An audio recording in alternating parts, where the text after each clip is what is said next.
Hey everybody, we are in day 220 in our Bible reading plan, Ezra 4 through 6 and Psalms 7. And Ezra, we're making our way through the first part of the rebuilding of the temple, and opposition is coming, as we should assume it will. And so the big idea is that when opposition comes, not if, but when, and you're tempted to quit, has happened to me, then remember that nothing can ever frustrate God's plans for his people. That's a fact. And so let's make our way here through first chapter 4. They start the work, and right away they get these people who come to them, and they say to them, hey, you cannot be rebuilding this.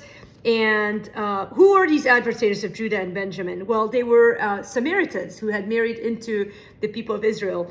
And so sometimes the oddest enemies will come against you, and not always the most obvious ones, but they just kind of not only seek to discourage them, but they also take it to the king. They send a letter to King Artaxerxes. They take it up a notch, and they're like, these people are doing something that's going to usurp your authority.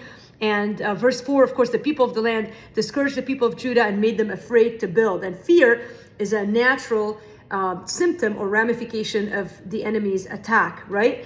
And so the king initially orders them to stop working. For 16 years, they would stop working here. This is, again, there's going to be a 60-year gap between the first 3 chapters and the first 6 chapters and the next 6 chapters of Ezra. But even in this first phase, there's a 16-year cease.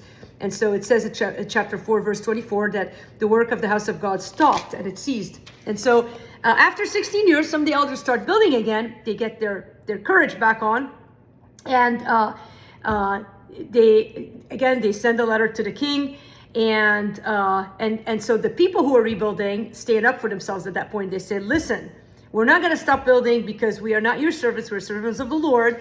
And they say, in P.S., by the way, the king before you had sent a decree and had said that he would even pay for this work. And they said, look it up and you'll find it in the decrees. And indeed, Darius looks up and says, yes, I see that. That is true. And so it was Cyrus who had initially made that proclamation that he would pay for things, the goods to be brought back to the house of God. And so the temple gets finished and dedicated. And I love this in chapter 6, verse 13. They finished their building by decree of the God of Israel. That's first. And by decree of Cyrus and Darius. And a reminder again at the end, for the Lord had made them joyful and had turned the heart of the king of Assyria to them so that he aided them in the work of the house of God, the God of Israel. This was God's work. It was God's purpose for his people. And nothing ever can stand against God's purposes for his people. So if you're facing opposition today, if you're discouraged, if you want to quit, today's reading should encourage you. And I'm praying for you. Love you guys.